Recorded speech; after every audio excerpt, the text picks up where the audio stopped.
pessoal, então vamos aqui à sétima aula da nossa série Transcendência e História. Na última aula a gente tratou, né, daquele assunto da presença divina no mundo, né? A gente comentou que o processo de diferenciação apresenta uma problemática. A problemática foi justamente a questão que no momento que você conceitualmente separa transcendência de imanência, pode haver, né, um processo de rebaixamento, né, do imanente, né, como se ele fosse um objeto contrário ao transcendente e não algo que faz parte de uma unidade, né, a unidade da experiência primária do cosmos. E isso daí, de certa maneira, causou alguns efeitos negativos, certo? É causa de efeitos negativos e propiciando, né, a criação de novos mitos, mas mitos até no sentido aberrante, como diz o Glenn Hughes no seu livro,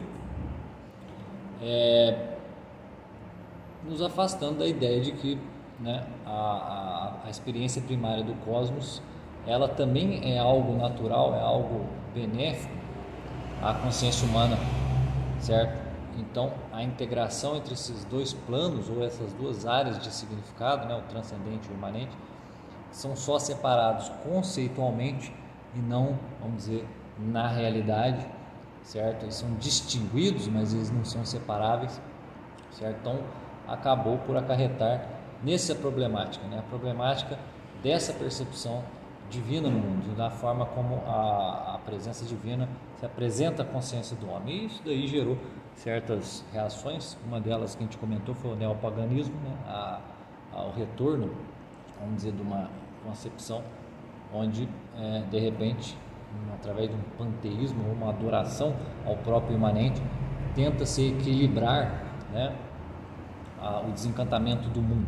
Então, a gente falou algo sobre isso na última aula, né, na necessidade de uma visão abrangente, né, uma visão abrangente no sentido do ambiente pelo qual a consciência ela se perfaz, certo? E isso está, vamos dizer, essa problemática está naturalmente ligada à questão dos símbolos, né? A necessidade de símbolos que remetam, né, mitos que remetam a uma situação, a situação concreta e real do ser humano, que é a de intermediário entre o finito e o infinito. O homem, ele não é nem plenamente finito, nem plenamente infinito, mas ele é um ser, né, com uma participação na realidade bastante, vamos dizer, única, né, sui generis, bastante especial, certo? E tanto o ceticismo moderno, né, em relação à transcendência, quanto a adoração, vamos dizer, neopagã dos elementos que supostamente contrariam a ideia de um transcendente para além das coisas, são problemas, certo? Problemas a nível civilizacional, a nível cultural e também a nível pessoal, da forma como a pessoa se orienta, né, na cosmovisão individual ou até coletiva. Então agora a gente vai tratar do tema, né, o penúltimo tema, antes da gente concluir esta série. Lembrando que a série, como todas as outras que a gente anda promovendo aqui no nosso trabalho, todas elas fazem parte de pontos nodais que visam criar aqui uma imagem ou uma teia, né, de significado acerca do estudo de história, acerca da busca, né, de compreensão da nossa própria história, a história pessoal, certo? Tentando criar um símbolo formal adequável, né, para nos guiarmos aí na vida e também transformarmos, de certa maneira, a nossa alma, no sentido de que nós possamos assumir as nossas próprias histórias pessoais, certo? Levando em consideração as três dimensões, os três aspectos da história, né? O aspecto existencial ou natural da história, o aspecto pessoal, ou seja, ativo, proativo, aquele que nós, né, empreendemos, né, vamos dizer, os atos necessários para os atos de vontade necessários para vamos dizer, a construção, né, de uma biografia ou de uma obra, né, como Deus criou todas as coisas, nós também estamos criando apenas uma coisa, que é a nossa história, certo? Claro que no sentido análogo. E também a questão da história formal, que é inevitável que o homem crie este símbolo, certo? Em imitação, de certa maneira, à história sintética, que é aquela que somente Deus a conhece, certo? Nós apenas nos arriscamos a compreendê-la ou a imitá-la na medida do possível.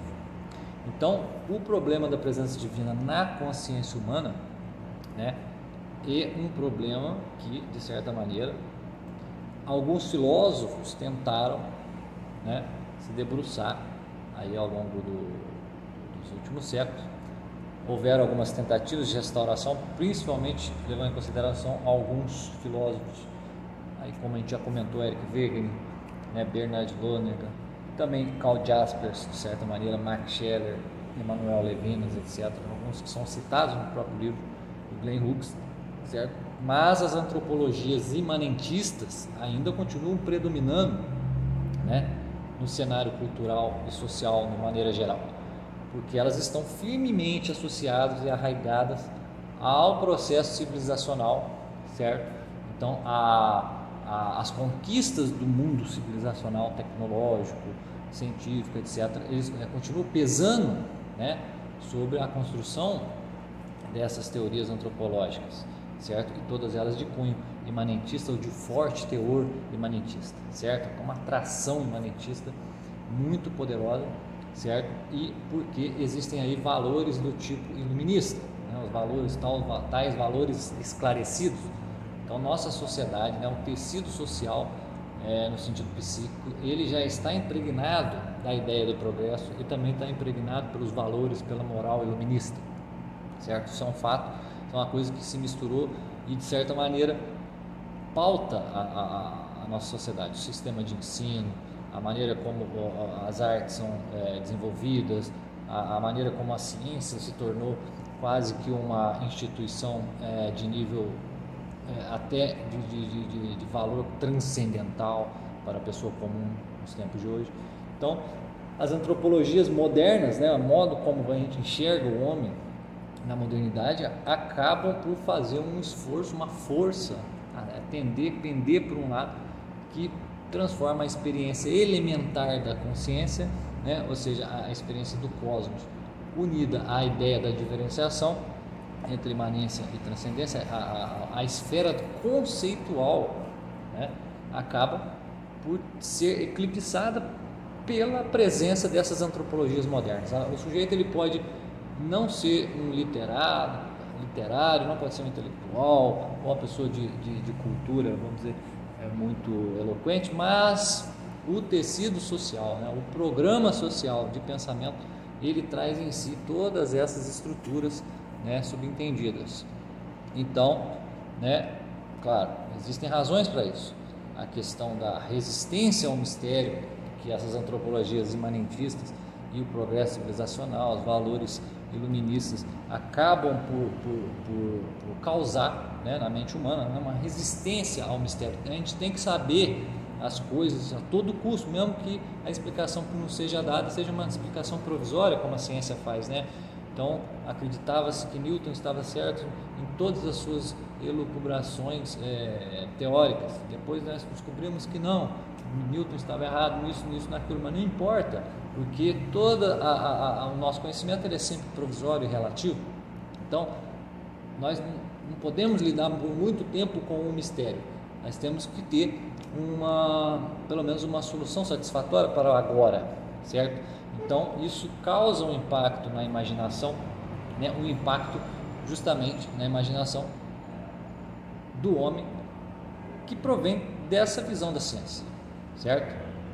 Além do que, a tal sensibilidade histórica que foi criada, né, nos últimos 3, 4 séculos, ou seja, todo o trabalho, toda a historiografia, todo o trabalho dos historiadores a fim de particularizar, né, as diversas culturas, civilizações, criar um tecido, uma rede pelo qual a gente interpreta a humanidade segundo algumas claves de entendimento, né, que a própria ciência histórica determina.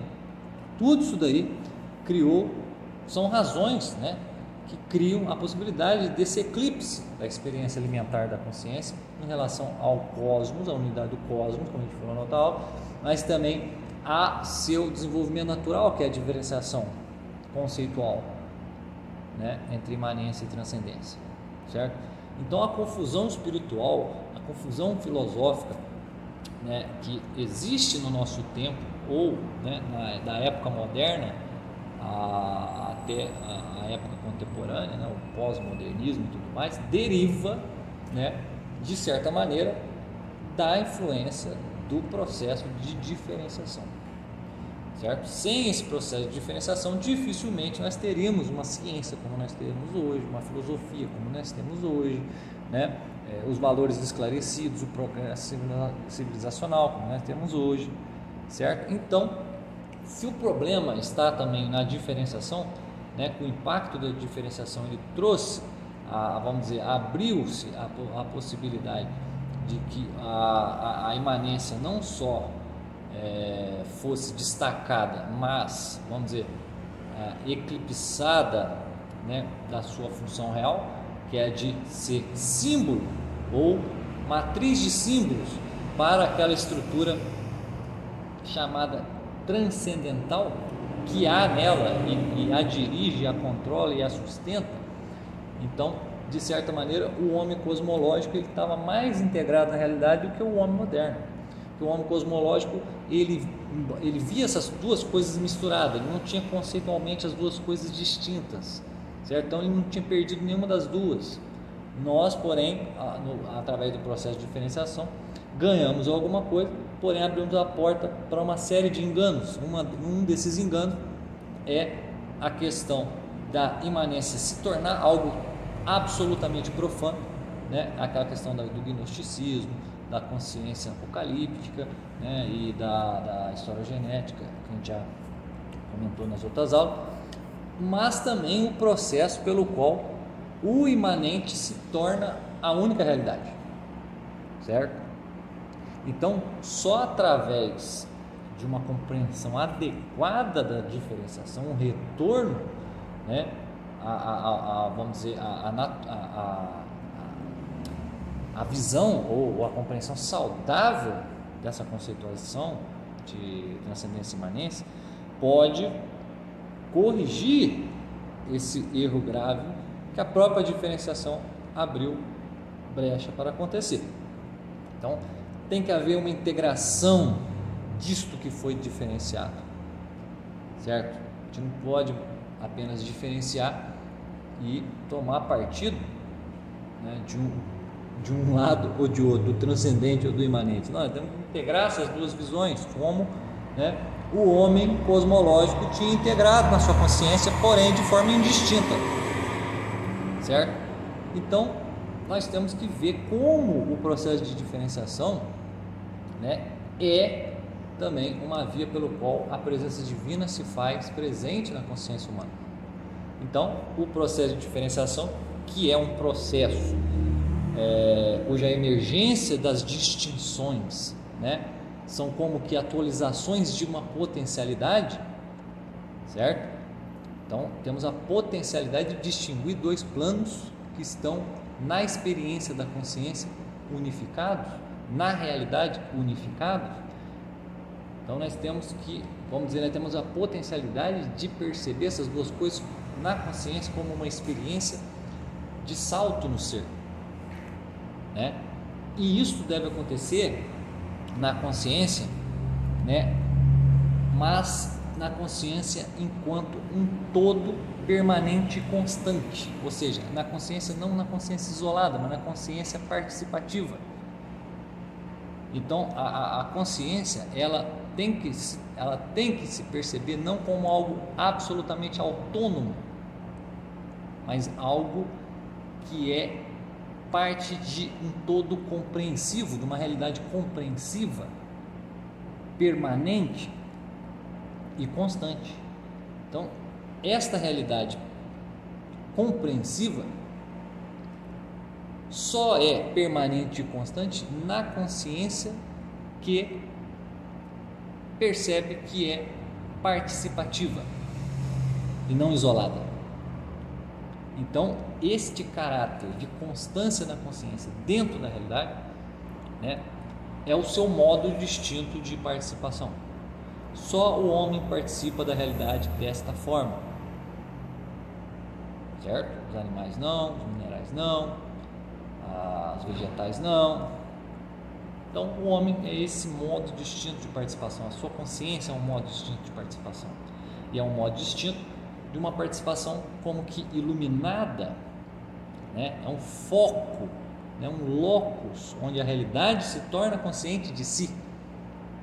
Não que o homem ou a consciência humana seja a realidade, mas a consciência do homem é participante de uma realidade, e dentro dessa realidade há esta luz de consciência de si,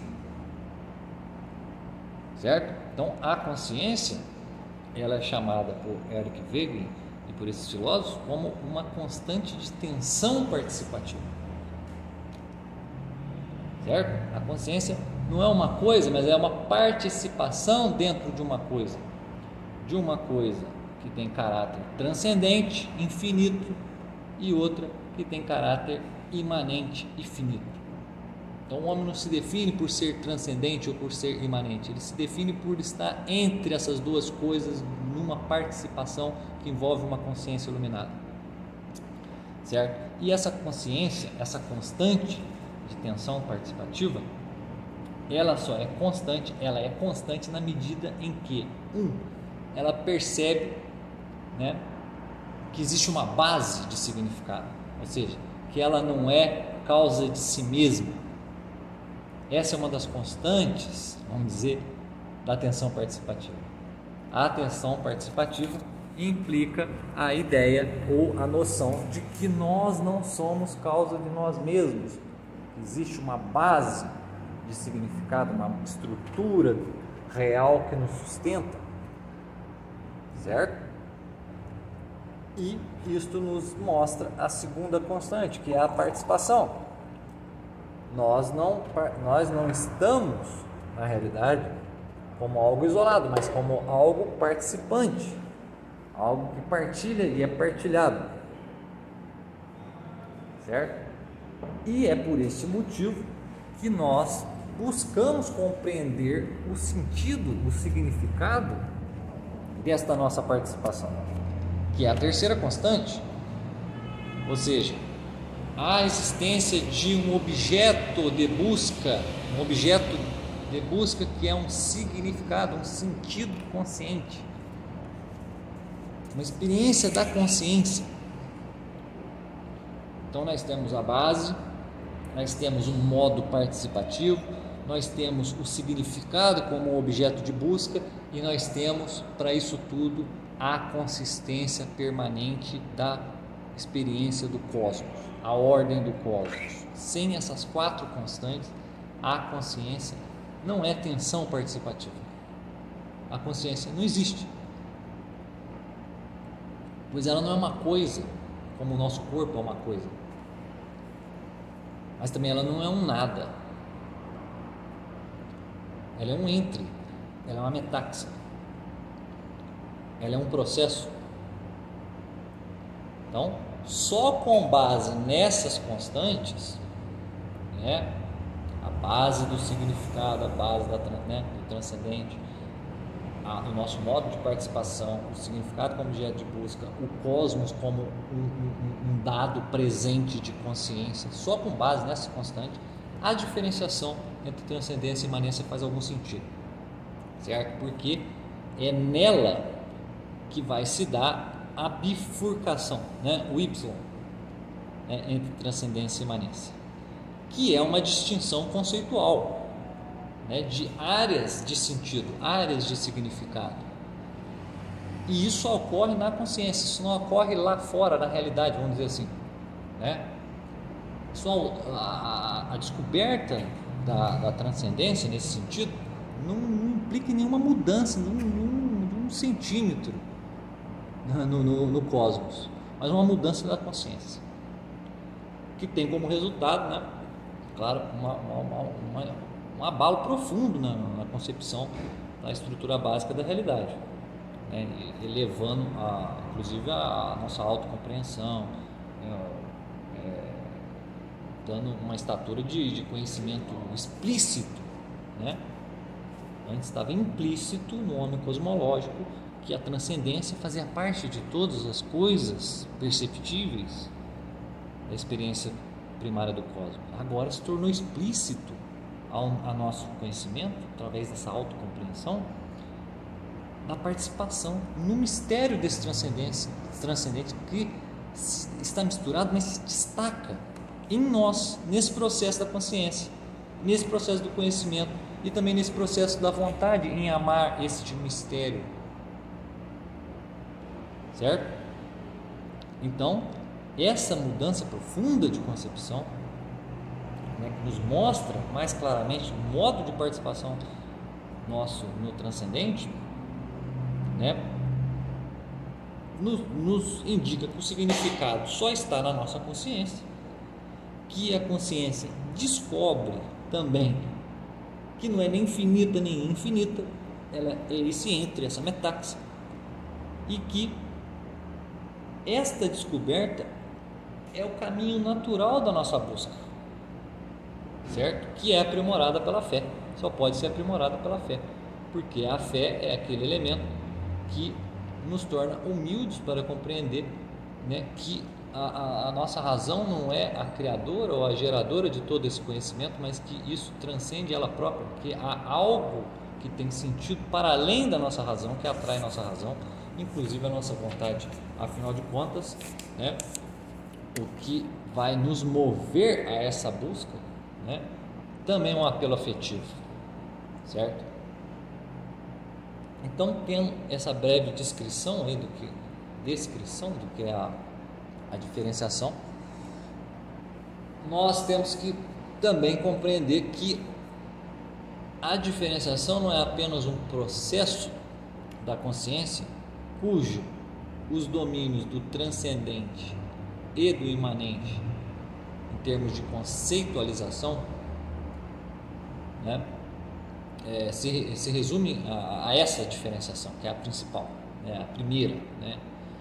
Mas há outros tipos de diferenciações. Então existem mais diferenciações, mais, vamos dizer, que dependem dessa primeira diferenciação, que é a básica, né? O Bernard Lonergan dizia que existem duas formas da gente abordar, né, a experiência do imanente, né, da imanência, né? A primeira delas é a maneira mais ordinária, ou cotidiana, que ele chama de senso comum.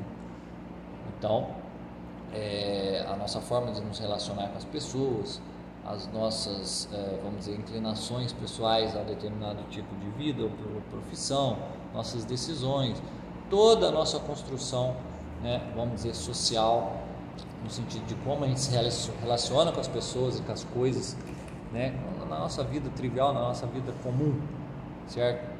Então, isso é uma forma de você abordar a imanência, né? Como você se desloca, se movimenta dentro dessa experiência do cosmos, certo? Comum a todos, certo?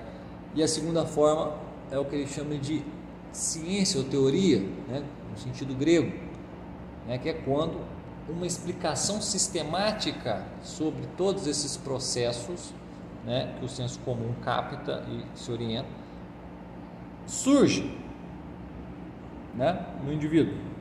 Então o indivíduo tem uma necessidade de explicar teoricamente quais são as forças, os elementos, as constantes, as leis que tornam possível essa vida cotidiana, esse senso comum, certo? Obviamente que esse é um processo que faz com que a ênfase, né, do conhecimento recaia sobre uma interioridade, quer dizer, o sujeito ele deve, de certa maneira, meditar sobre problemas que aparentemente não estão tão destacados assim no senso comum, na forma ordinária de viver. Então a ciência ou a teoria, o processo teórico ou científico, ele passa por uma necessidade de reflexão interior, certo? E o discernimento dessas estruturas, né, das estruturas inteligíveis, né, ele passa do mundo exterior para uma espécie de reino interior de significados. Então, daquela sua reflexão sobre vamos dizer, a toda aquela malha, vamos dizer, de coisas que a explicação sistemática tenta nos elucidar, né? Dessa necessidade de sistematizar o movimento das coisas, o processo das coisas no mundo comum, do senso comum, no mundo cotidiano, ordinário. Isto traz o homem uma certa reflexão científica e teórica, não só sobre os processos externos da sua vida comum, mas também sobre os processos internos da sua alma, da sua consciência, que é o reino interior de significados, certo? Então essas duas apreensões da consciência, tanto o senso comum como a teoria, né, ou a explicação sistemática e científica, pressupõe a descoberta conceitual da transcendência. Então já tem que ter havido uma diferenciação a nível conceitual entre o transcendente e o imanente. Por quê? O homem cosmológico, ele não vivia a vida do senso comum como nós, né, homens da era, vamos dizer, diferenciada, vivemos. Porque tudo para aquele homem era sagrado. Cada movimento, cada trabalho, cada atividade, cada passagem do dia, do tempo, do ano, das estações, tudo isso era interpretado de uma forma interpenetrada entre o transcendente e o imanente, sem distinção conceitual. Então, a vida do senso comum desse sujeito não era uma vida assim que o sujeito, isso aqui eu estou fazendo, aqui é o meu trabalho, aquilo ali que eu estou fazendo ali é, sei lá, um culto religioso. Agora eu estou na missa. Não, agora eu estou aqui na minha mesa de trabalho. Não, isso daí já implica uma diferenciação. O senso comum já implica uma diferenciação, certo? E a ciência ou a teoria, a explicação sistemática também, certo? Porque você vê que o homem cosmológico, ele não tinha necessidade teórica nesse mesmo sentido que nós temos. Ele explicava nos processos externos e até internos como uma malha indistinta do sagrado e do profano, mesmo que sagrado e profano para eles não significassem nada, certo? Tudo estava ali, né, enxuto, hermeticamente dentro da ideia de sacralidade, tá? Então Bernard Lonergan, ele vai dizer o seguinte, que na verdade a questão da diferenciação ela é múltipla, porque não existe só dois reinos de significado, né? O reino comum da vida, né, o imanente e tal, e a transcendência, mas existe 4 reinos de significado: o senso comum, o reino teórico, o reino da interioridade pessoal, né, e o reino da transcendência, certo? E cada um desses reinos, certo, eles se desenvolvem historicamente: o senso comum, a ciência, a interioridade, né, o exame interior da alma, da psique, etc. E a transcendência, a teologia, etc, etc. Isso não quer dizer que esse desenvolvimento histórico, né, de cada um desses reinos de significados vão necessariamente tornar a estrutura do real, né, de maneira geral, mais assimilável ou mais coerentemente discernível, né, autocompreensiva, certo? Por quê? Porque é necessário que esses 4 reinos de significado sejam integrados, mas integrados de uma forma correta, tá?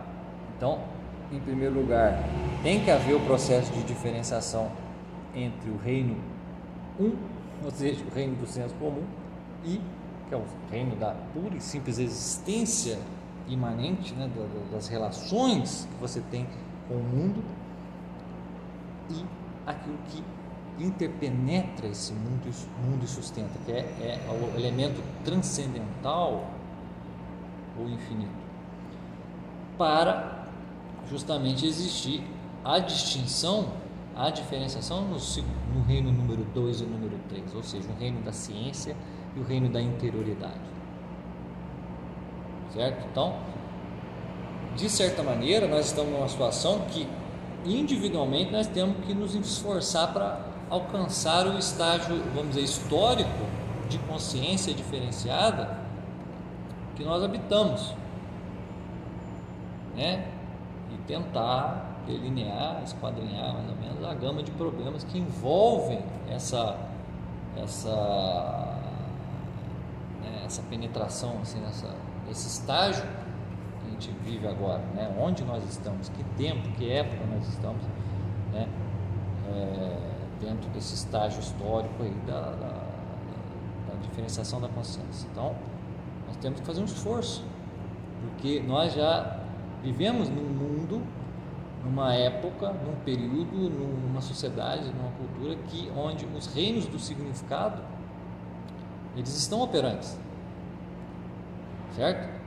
Nas sociedades cosmológicas, o significado atemporal, infinito, etc., transcendente, ele é percebido e compreendido, né, na esfera, vamos dizer, descritiva, linguística, apenas no senso comum.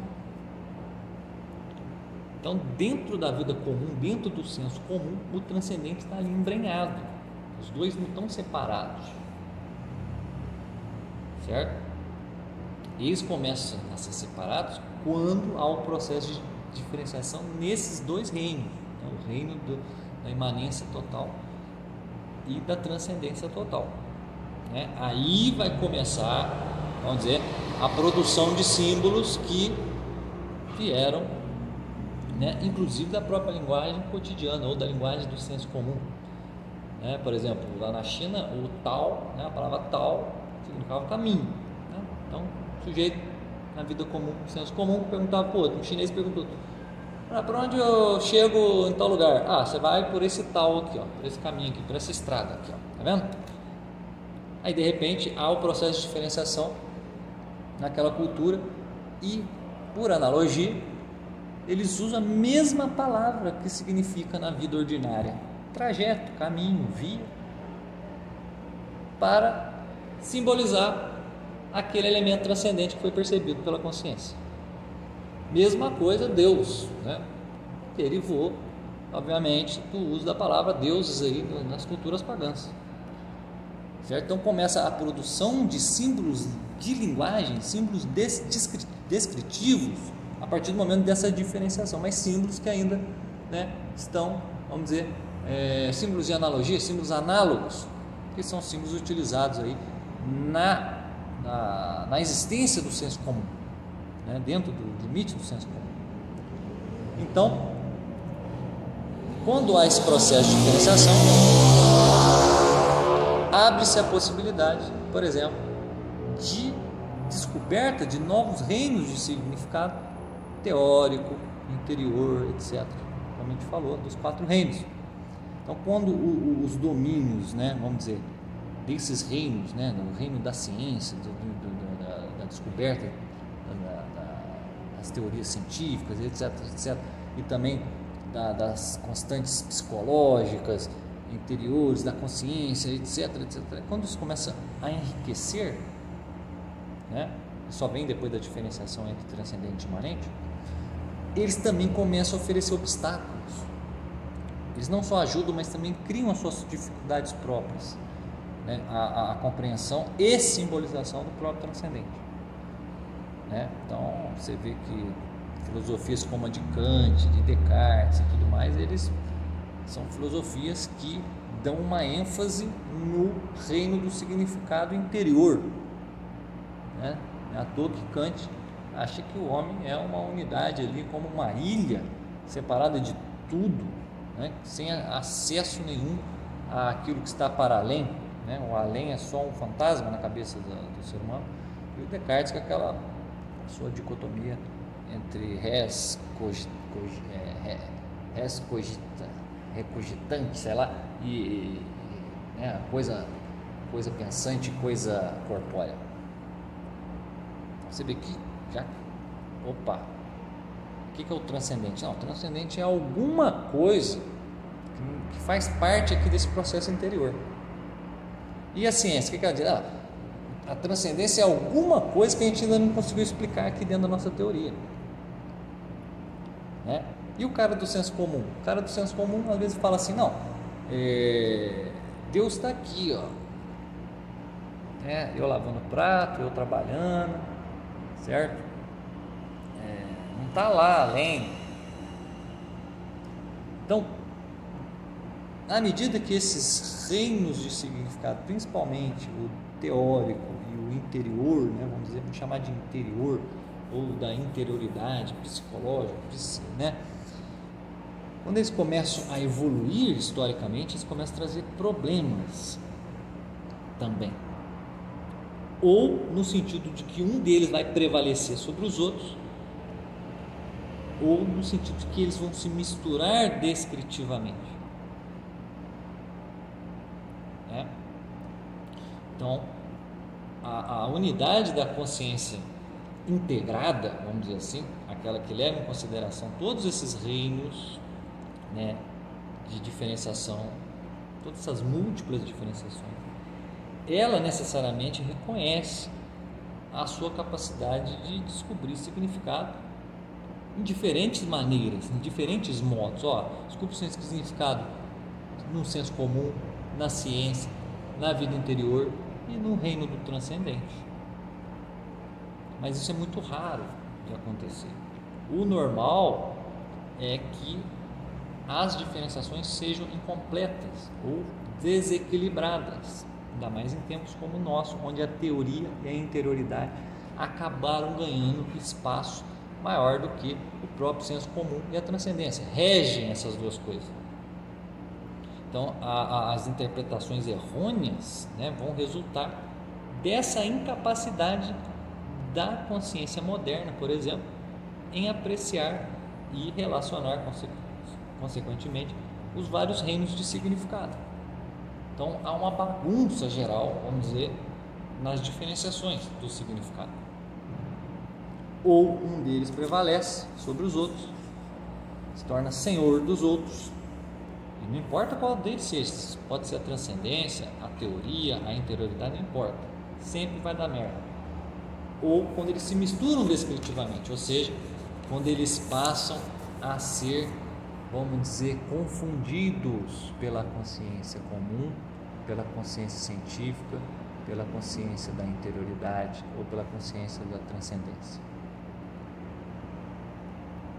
Certo?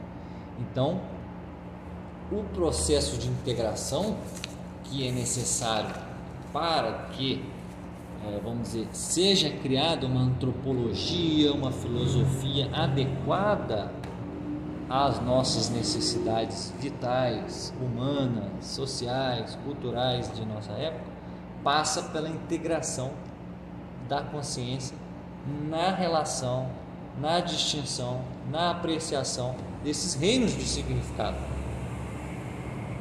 certo? Então, um indivíduo do senso comum, ele pode começar, por exemplo, a teologia da libertação. O que ela é? Ela é o primado do senso comum, né, em relação à transcendência, à teoria, à interioridade, certo? O que é a ciência moderna hoje? É o primado da teoria sobre o senso comum, a interioridade, a transcendência. O que são as filosofias iluministas e pós-modernas e etc? São o primado do reino da interioridade sobre a teoria, o senso comum, a transcendência. certo? O que é essa visão, vamos dizer, gnóstica e negativa e pessimista vamos dizer, do fanatismo religioso ou do fundamentalismo religioso? É a prevalência do reino da transcendência sobre o reino do senso comum, da imanência, da teoria da interioridade.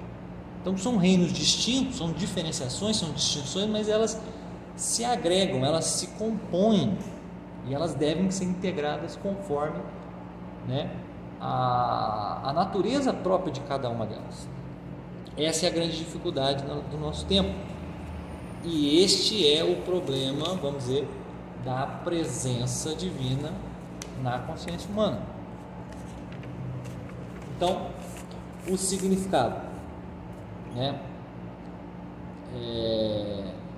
ele provém, primeiro, da experiência primária do cosmos, que é indiferenciada, o senso comum, passa por uma separação conceitual ou diferenciada, que é justamente quando diferencia o reino da transcendência e da imanência, ou o senso comum com aquilo que está para além de de tudo aquilo que é perceptível ou percebido pela experiência, né? E isso torna capaz a abertura diferenciada para ciências, tanto ciências do mundo externo como do mundo interno, da dimensão externa ao homem como da dimensão interna ao homem. Então, o reino do significado, enquanto tal, levando esses 4 reinos em consideração, é uma presença dada na consciência. Está tudo ali junto, unificado, na nossa experiência primária. Mas depois a gente tem que ir desmembrando. Então, a existência de uma psicologia saudável, de uma antropologia saudável, de uma filosofia saudável, necessita da apreciação crítica correta dessa diferenciação, principalmente em relação à ciência, que talvez seja o reino que esteja prevalecendo mais hoje em dia. Ela tem que saber que ela é apenas um dos reinos do significado e não o reino de significados, certo? Porque a ciência realmente ela se tornou o grande pastor, né, vamos dizer, dentre esses reinos de significado, e subjugou todos os outros dentro do seu conjunto descritivo. Então, pessoal, é isso. Essa é mais ou menos a ideia que a gente quis propor aqui nessa aula, né? Claro que tudo isso está dentro do livro Transcendência e História de Glenn Hughes. O problema da presença divina na consciência faz parte do nosso processo aqui de entendimento, do nosso método, que a gente vai construindo aos poucos, né? E vocês vão, quem vai acompanhando as aulas, vai compreendendo onde a gente quer chegar, certo? E vamos lá esperar a última aula, que vai ser sobre o drama da história universal, da humanidade universal. Vamos falar um pouco sobre isso para finalizar. E é isso aí. Ok, pessoal? Espero que tenha ficado claro.